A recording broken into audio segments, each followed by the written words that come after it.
Thank you so much. How's everybody's weekend been? All right. Glad to hear that. We have Will MacAskill back with us momentarily, but before we do that, we're going to take a quick 2 minutes and watch a video of everything that's happened this weekend. Take a look.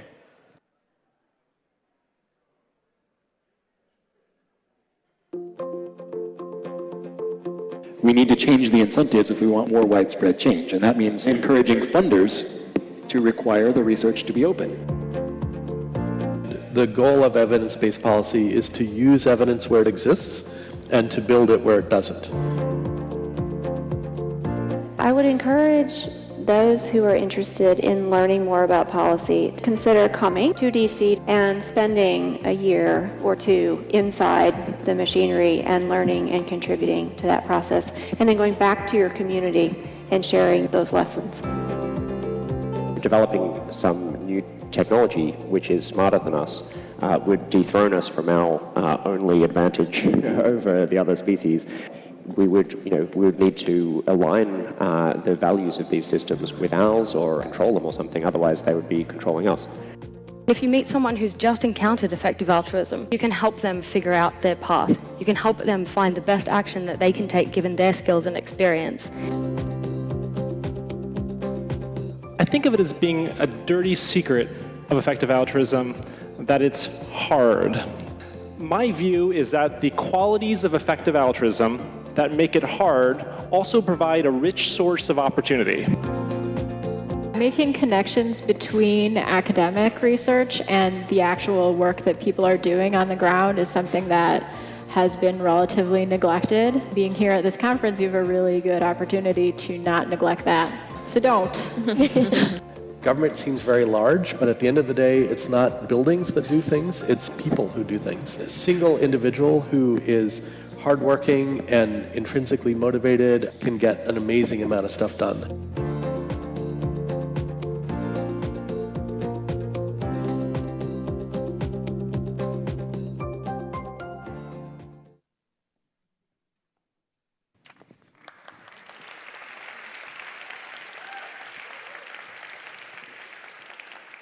So, we will close EA Global 2016 in the same way that we opened it, with a word from the Center for Effective Altruism CEO, Will MacAskill. As you know, he is the world's youngest tenured professor of philosophy at Lincoln College at Oxford University.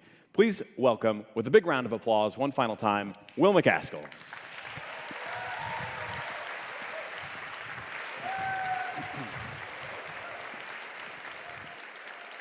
Hello, EA Global. Have you had a good time? Good, correct answer. So it's an absolute honor to be back on stage and to be able to give the closing speech. I've just had an absolutely incredible time. I've really just been blown away by the quality of all the people here, the conversations I've had, and so on. And this topic and talk, I'm going to talk a little bit about, well, what next? We've talked about past, present, potential future, but what are the kind of action points and priorities for the next year? And in terms of just, linking with Toby's talk and what he said, and just how I'm blown away I've been today, it got me, some of the things Toby said did get me a bit nostalgic about some of the things I used to think. I remember in 2009, he mentioned, maybe one day, given what we can, might want to hire a secretary, and I just thought that was just this ludicrous idea that it would ever be at the stage that we'd want to do that. He also talked about the office that we were in, this really lovely thing in Exeter College, overlooking the balcony, really scenic. He neglected the office that we were in immediately after that, which I referred to as the dungeon for a while. So you can't see it here, but this was actually in the back of an estate agent. So in order to get there, you had to go to this estate agent, Hutton Parker, walk through while everyone's just working on their laptops, kind of stroll past, down the stairs. This was the one room with any natural light. Everything else was just absolutely dingy, kind of mold in the walls. I remember one of our major donors at the time kind of turning up, and everyone was crammed in because it was so small. We had so many people at the time. And he comes in and just asks, "Is this legal?" We also almost got thrown out because I was caught having a nap next to the bathrooms. So we've definitely things have become a little bit more professional since then. Yeah, now we're at the stage where it looks much more like this. So this was a quote from Rachel Atchison on Facebook. Obviously, we're aiming to do good. It's not just about nerds, but it is definitely nerd heaven. And I like that the photo she used also has the presentation as like this white light in the, it's like literally the voice of God sort of thing. So yeah, someone gave an amen in the previous talk, and I wonder if this is, yeah, amen, hallelujah to effective altruism. Please never say that. Okay, cool. I should get on with my talk. I've forgotten what I was going to say. So, okay, cool. So now we're at the stage it's like really pretty exciting. The last 2 days have been absolutely amazing. I mean, I've seen so many cool bits of progress. So people who are very new to effective altruism, especially talked to a couple of people who are going to get into philanthropy in quite a big way. They have, family foundations perhaps, and are just, they've talked to a bunch of people, but now they're like, finally, I've actually met people in this space who are thinking about things in the right way. I've talked to people who are engaged in career choice and potentially making quite significant changes to their plans in the light of the kind of big updates that we've had over the past year. There's been great examples of, the opportunity for this network to bear fruit as well. So there was one person she'd been meaning to reach out to Google Brain for like months and months now and still kind of hadn't gotten around to it. So the person she was talking to said, oh, well, yeah, I'll mention that to Chris Ola, he's here, and apparently was just like searching for the rest of the conference. So that kind of proactive networking has been incredibly valuable as well, I think. It's also just been really great seeing like the sort of developments in other countries as well, so getting to talk to people setting up effective altruism groups in places like France and places like India. That's, really exciting as well. And the best thing as well was of some of the people I've met with who've kind of accosted me and then said, I really want to talk to you about some fundamental mistakes that the effective altruism community is making. And I've been like, great, amazing, hit me. That's actually been some of the best stuff. So over and over again, I think there's just been amazing stories of people who, getting a lot of value. Certainly I've gotten a lot of value out of this conference. And so this is the question, is what next? And so when I talked in the opening about, the growth that we've been on, this kind of exponential trajectory, you'd be kind of forgiven for thinking like, oh, well, this is what the future of effective altruism is. It's this exponential that kind of goes on forever. But of course, that just can't be the case. For the start, there's a finite number of people in the world. There's a finite amount of resources in the observable universe. At some point, this will have to stop. And so, it's kind of no slight at all that the curve is going to have to look like this. So at some point, effective altruism will reach the kind of plateau in terms of the amount of value that it will be kind of generating for the world. And when you think about these things in terms of this long time scale, it should become kind of apparent that actually what the most important thing in terms of the effective altruism community in this idea isn't really the rate of growth. It's how high that plateau gets. And there's certain ways in which I think, certain real risks that could mean that plateau doesn't get as high as it could be. So one idea is certainly like dilution or co-option of the idea, where you could easily imagine a world where effective altruism as a term becomes this hot thing, this fashionable idea, it becomes cool. And so suddenly everyone wants to start saying that, oh, they're engaged in effective altruism because that's a way of potentially getting funding or so on, even though they're not actually changing their behavior or really thinking things through in terms of how they're having a big impact. Instead, they may be making kind of nods to data and so on. And I think there's other risks too. And so I think when we think about, what are the big things that we should be trying to focus on as a community, especially over the next year, it's on the framing I think we should have is how can we ensure that over the long run, this kind of peak value that the effective altruism community might be able to create is as high as possible. And I think there's a few things that I particularly like to highlight in terms of that. Obviously, I should caveat, this is all just my view, like everyone should think about this for their own because it's a really important issue. But this is kind of what I think of as a few of the top things to kind of bear in mind and to kind of ensure that we keep on our forefront of our minds as we kind of engage with effective altruism as an idea and a community. So first is just protecting the key idea. So this is in terms of the risk of the idea getting corrupted or diluted in some way once it starts to interact with other communities. And so ensuring that the key concept of effective altruism kind of is retained, which is just using evidence and reason to address the question, how can I help others by as much as possible?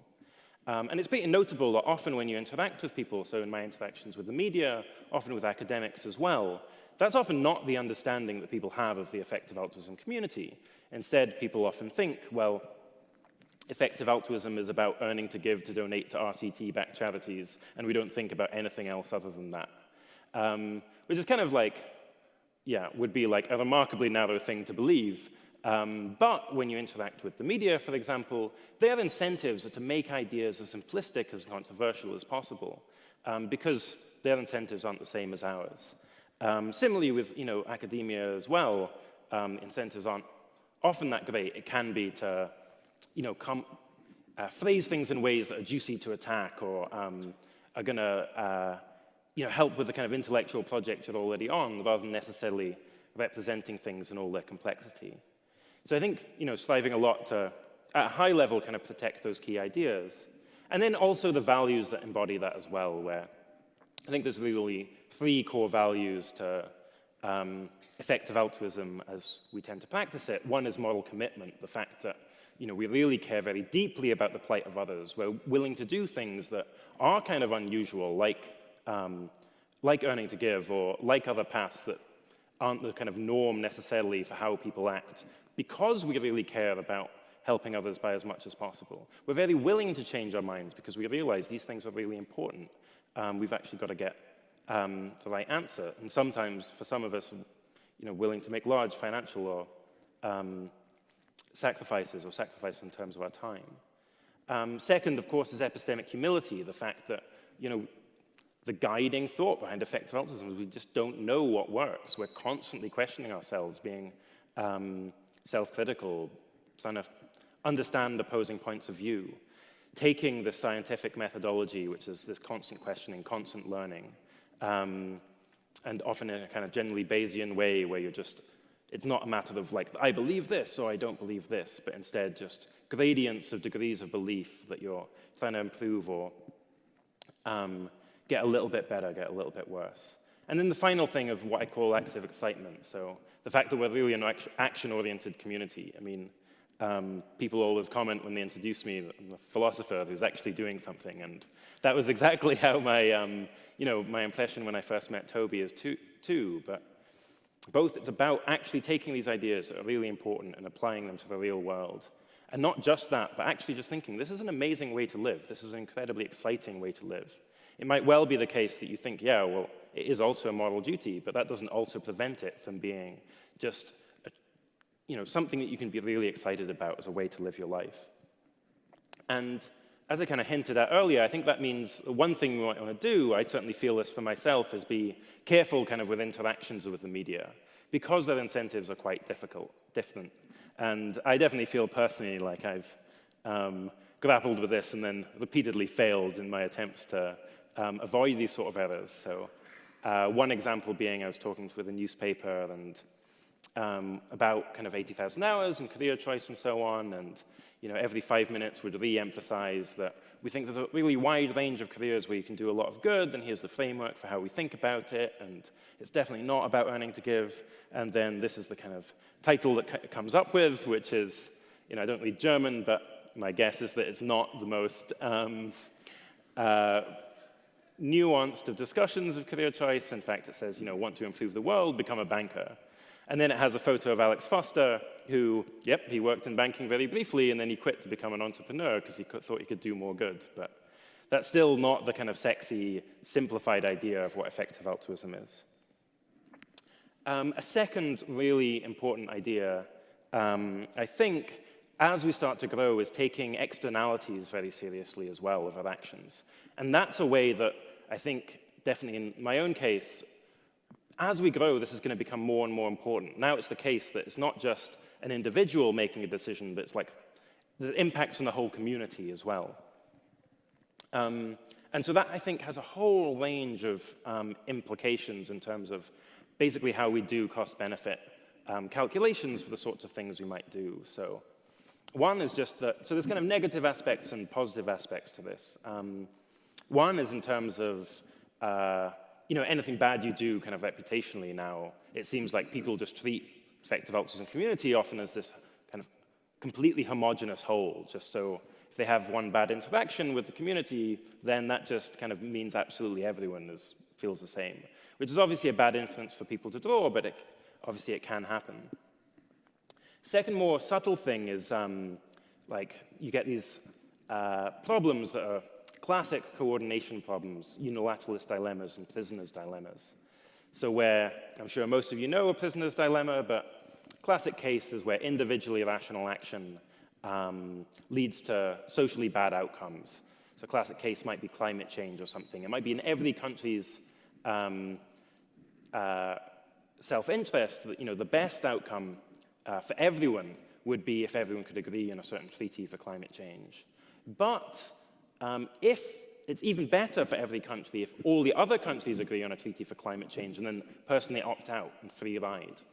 And then you get these unfortunate circumstances where that means everyone chooses to free ride and you don't get cooperation. And everyone is worse off than they could be. As the community grows, you start to get similar dynamics as well. So Kerry, in his talk earlier today, that some of you might have attended, pointed this out, that this happens with donor coordination as well, that many donors might also all think, well, I really want to fund this charity, but I know other people might be interested as well, and so I want to ensure that I'm like really having the marginal impact, that I'm kind of the donor of last resort, as it were, the person that I know wouldn't otherwise donate. But then if you get everyone thinking about that, then you just end up kind of increasing the transaction costs. So you just mean that like everyone's kind of waiting until the last possible moment and then kind of has to dive in. Whereas, what we'd want to do is create a culture perhaps where people are just immediately going to cooperate with different potential donors and kind of see what we're doing as a collective enterprise. A similar thing is the unilateralist dilemma as well, which the idea here is there might be some difficult weighing or judgment that you have to make between so kind of different parameters, and lots of different people among a community might disagree on how to weigh those two things. So another kind of climate change-related example to illustrate the concept in general is with respect to geoengineering. So perhaps almost all countries in the world think that the cost-benefit for geoengineering just isn't going to be high enough. It's going to be too risky, and the benefits aren't going to be high enough. But it's a difficult thing to do, so there's going to be a bell curve in terms of how people weigh those two, the benefits against the costs. Then it's just probably going to be the case that like one country will think, yeah, actually, this is worth it. In which case then, even though most people have kind of assessed that it's not a good thing to do, it'll still definitely happen. And that's, again, this kind of classic problem for coordination or group action as compared, which is different from individual action. And apparently the solution is just to like imagine everyone voting and then take the median vote in terms of how you weigh these two parameters. But the general idea is just accepting that kind of other people have different views, and sometimes you can be like an outlier in terms of how you weigh different things. So another example there might be, in my own case, kind of wanting to go with a very, like maybe you have some idea that you want to present in quite a controversial way, but if you're an outlier and other people think, no, the benefits there aren't worth the costs, then it's becomes super important in terms of collective rationality to be taking into account how other people weigh those costs versus benefits. And even if it seems to you like it's a good trade-off, if other people are disagreeing, it suggests that you ought to kind of update on that and take that disagreement into account and then perhaps not act. I mean, a similar thing as well is with respect to, often these things kind of relate to extremism or wanting to respect or do things that may be like more problematic according to kind of common sense kind of morality. And obviously like lots of people in the community are consequentialists, so that can seem like a really good trade-off to make.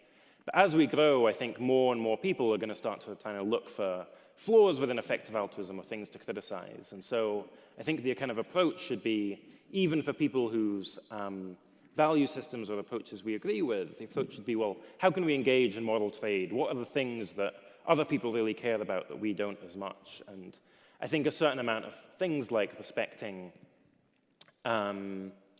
respecting kind of common sense ethical prohibitions, those are the sort of things that even for consequentialists, they think, yeah, it's generally pretty good. Maybe I don't care as much as non-consequentialists do, but in terms of practical impact, extremely important if you're trying to cooperate with other groups for which this is very important indeed.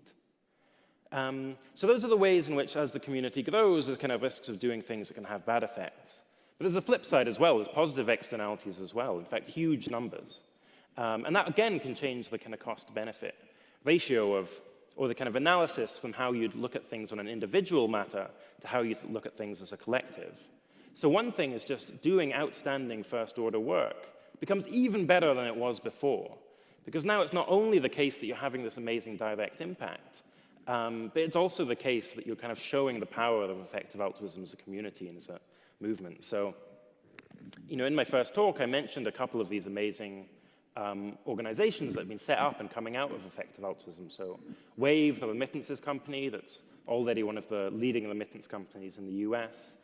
Charity Science Health, which is doing the SMS immunization reminders in India, where, I just think it's this amazingly powerful story in terms of the power of the ideas that you can have a couple of friends who are at university in Canada, and they drop out, and then they just try a whole bunch of different things, do amazing literature review in order to find, okay, this is a gap of something that can be incredibly effective, and then just go out to India to work out how this will work, and then just set up what has the potential to be an incredibly effective organization. So that's obviously got the potential, still early days, but got the potential to do a huge amount of good directly, but also has a significant additional benefit in terms of just showing, yeah, this is the power of these ideas, the power of this community.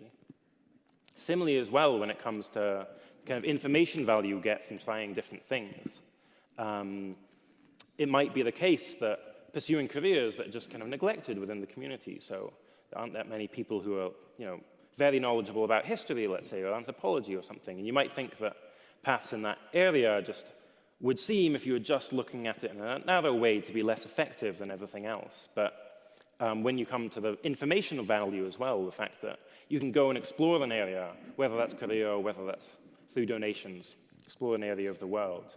And you can kind of write this up and go and tell the rest of the community, blog about it. And then, you've got the value of information as well.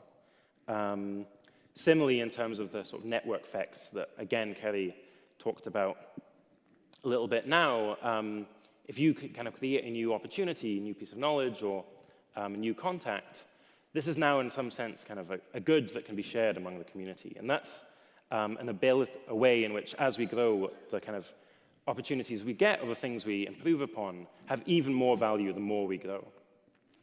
So that's the case of externalities as well. And then the third thing, I think, and again, this is tying into the theme of the conference, is the most important thing, is again keeping the kind of effective altruism a vibrant intellectual community. Because you can very much imagine that, the way that we, that peak could not be as high as it was is if we do get kind of set on a certain bunch of cause areas, or we do get set on a certain bunch of presuppositions. And so I think the absolutely crucial thing as we grow over the next year, and over the years to come, is to have this concept of effective altruism as an intellectual community, to be able to update, to get new arguments, and to take those arguments and ideas very seriously. And so that means, I think, in terms of things you can be doing over the next year, thinking about reading and discussing the most important effective altruist issues, absolutely crucial. Writing about your ideas and engaging critically with content from effective altruist organizations.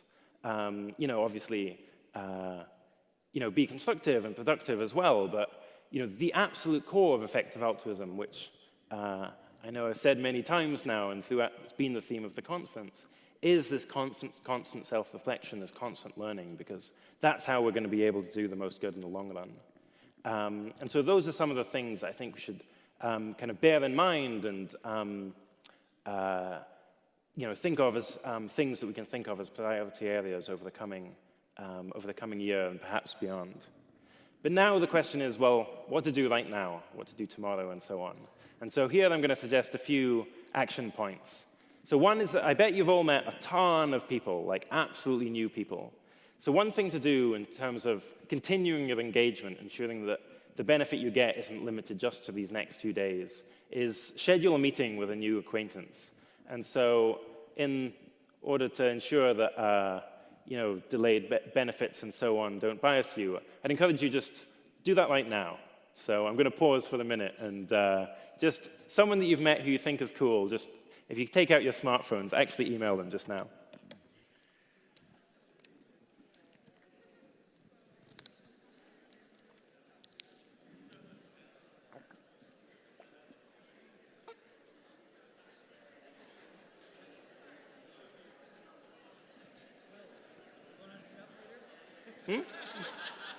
Yeah, that would be great.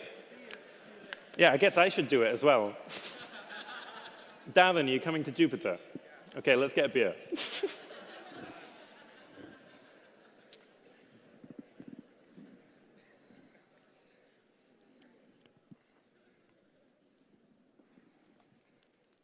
Okay, from the noise dying down a little bit. Second big action. So in terms of kind of ensuring we live up to our values and so on, one of the kind of clearest signals I think we can make in terms of the commitment of effective altruism to doing good is saying, yeah, well, we put our money where our mouths are. Even if you're thinking the main aim, benefit of impact of your life is going to be through means other than money, it's still just the clearest, most concrete signal that I know of in terms of showing just how seriously you can take these ideas. And so at the same time, strongly don't want people to feel peer pressured by being in a massive audience. But if it's the case that you've been thinking about, okay, giving what we can pledge, 10% lifetime pledge. If you're still a student, it's just 1% of what you're living on until you actually start taking an income. Then very easy to sign up, givingwhatwecan.org/join. Second action, I'm going to give you a minute to do it. Really encourage you to go on the website if you've been thinking, yeah, this is something I should do. Again, no time like the present, can do it just now.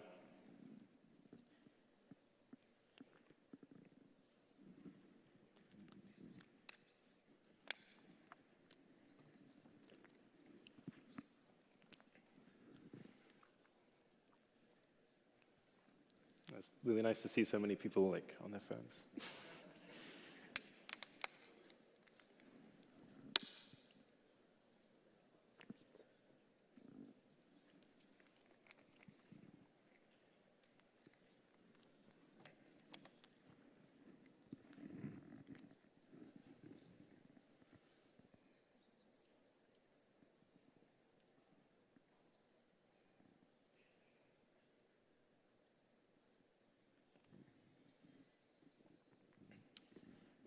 Okay, well, you can keep doing that, but then, as you might have guessed from the slide, third action point, which I'm encouraging everyone to do, is then, I'm hoping a lot of you are feeling pretty excited, you've got a lot of new ideas. Then I think, again, no time like the present. Turn that into a concrete plan. Again, it's just very easy to go back to kind of normal life where you're not necessarily surrounded by as many people who are so like-minded, but instead think, okay, what are the things I can do in terms of the plans that I've come up with over this weekend? How can I turn that into action? And maybe come up with a plan of action points, and I'm going to set reminders for myself to what am I going to do in the next day, in the next week, in the next month, 3 months, 6 months, year. And again, that's something I think just, do it right now. Go on your phones, make that plan. I'll give you one more minute to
Okay, terrific.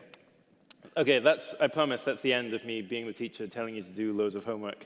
Okay, terrific. Well, that's us coming to the end of the conference. We'll have some logistics coming up, but it's been the most amazing couple of days, I think, of the whole last year since perhaps last Effective Altruism Global, and I dare to say even including that. And so I've had the most amazing time. I think I've learned a lot. I've met an astonishing number of cool people, and I'm really excited by what the year to come has to hold. So I think, yeah, let's just keep in mind with the next year kind of 3 big things, I think. One is just living up to and protecting the core effective altruism values, thinking moral commitment, epistemic humility, and this active incitement where we think about how to do good and actually do it. Second is keeping effective altruism as a vibrant intellectual community. This amazing project of just how can we actually figure out what the most impactful things we can do are. And then finally, I think, let's just go out there and just do a fuck ton of good. Thank you.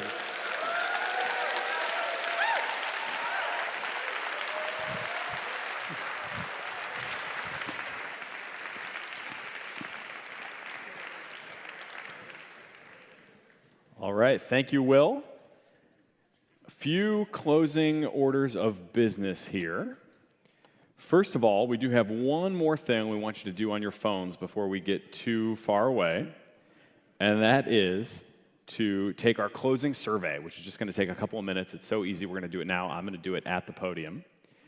It is at eaglobal.org/closing. So it's EA Global. I am talked out. I can't talk anymore. eaglobal.org/closing.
This is one discipline group. I'm on question 5.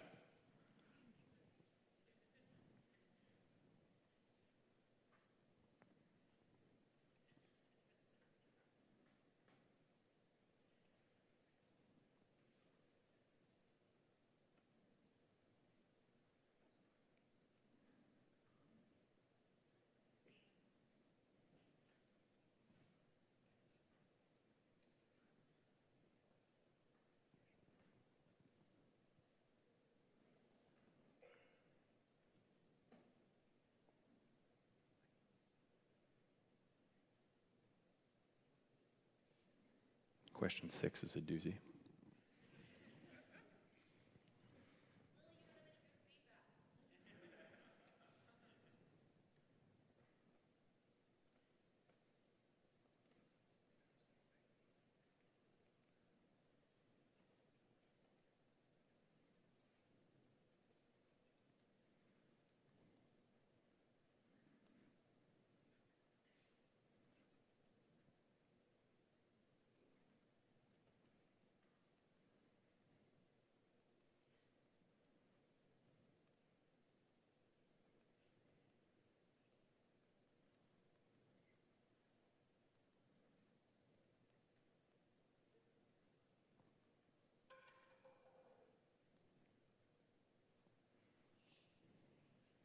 That's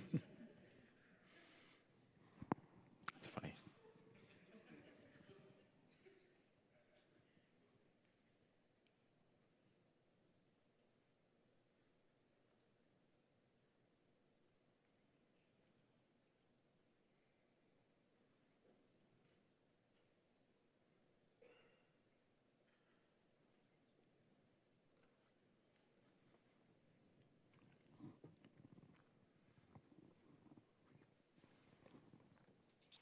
All right, so I finished mine. I'll give you another minute or two to finish yours.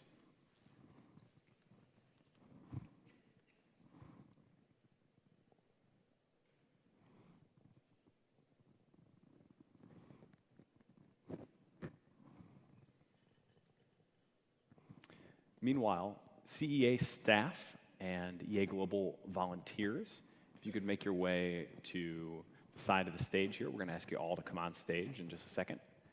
So if you have been invited but have not made your way over to stage left here, please do so now.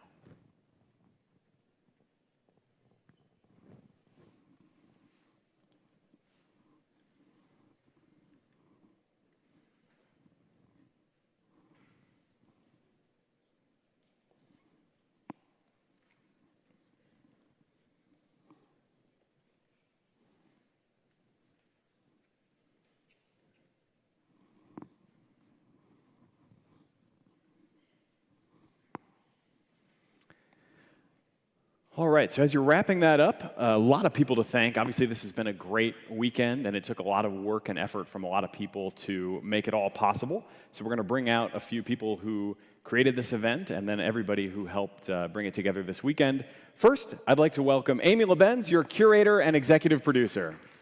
Round of applause for Amy.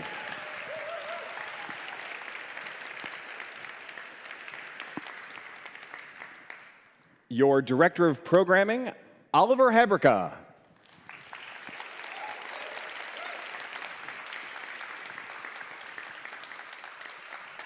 The entire CEA staff that chipped in over the last few months to make this possible. Come on out, guys. Round of applause for the full CEA staff.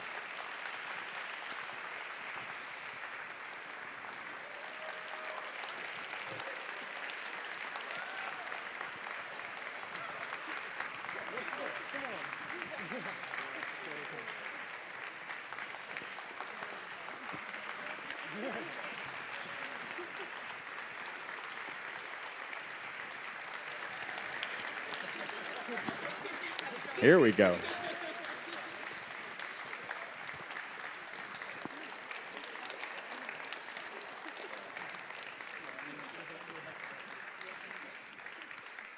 All right, awesome. Yes, all the volunteers. Next, the volunteers who helped pull this weekend together. Come on out, guys. You've seen them all weekend. Thank you for all your work. An event like this does not come together without the hard work of a lot of volunteers.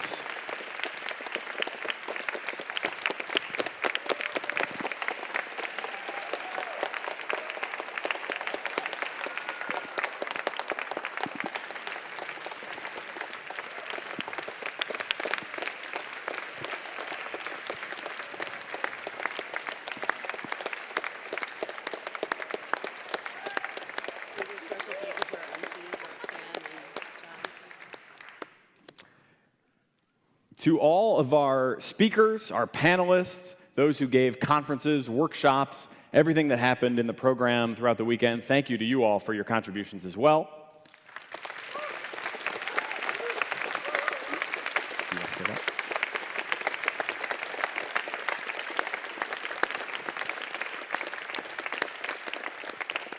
And finally, a huge thank you to all of you, the attendees. Without you, of course, this would not have been possible. So give a round of applause to yourselves for coming and for all that you contributed.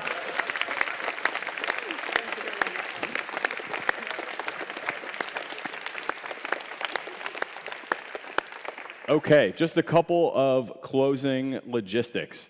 We have, first of all, a group photo coming up immediately next. We want to get everybody into one giant group photo. To do that, we're going to cross the plaza right outside the auditorium. We're going to go to the left of the building that contains the Pauley Ballroom, and we're going to kind of find some stairs over there where everybody can get together. And I'm told that the sunset is going to light it beautifully, and it's going to be great. So remember, and there will be volunteers guiding the way, so it's out across the plaza and then to the left of the big building where you've been at various times this weekend. So we'll have a group photo immediately after we break from here.